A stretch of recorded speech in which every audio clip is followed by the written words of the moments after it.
முடியுமா, மக்கள் மகிழ்ச்சி அடையும் வகையில் ஆட்சி நடத்த முடியுமா என்ற கவலைதான் எனக்கு இருந்தது என்று நான் சொல்லியிருந்தேன்.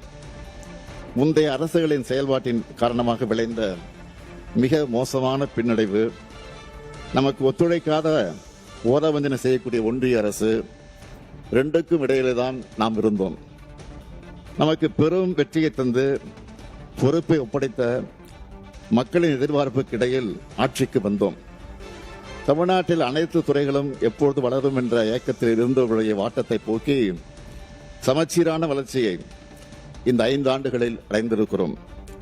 திராவிட மாடல் அரசு தீட்டிய திட்டங்களை, இயற்றிய சட்டங்களை மக்களின் முன் வைத்துள்ளோம். நிதி நிலைமை சீராக இல்லாத நேரத்திலும் அதனை காரணமாக சொல்லி சும்மா இருக்காமல் நிறைய திட்டங்களை செயல்படுத்தி இருக்கிறோம். திராவிட மாடல் அரசால் இந்த 5 ஆண்டுகளில் விடியல் பயணம், கலைஞர் மகளிர் உரிமை திட்டம், நான் முதல்வன் திட்டம், காலை உணவு திட்டம், புதுமை பெண் திட்டம், அரசு ஊழியர்களுக்கான உறுதியளிக்கப்பட்ட ஓய்வூதிய திட்டம், இன்னுயிர் காப்போம் நம்மை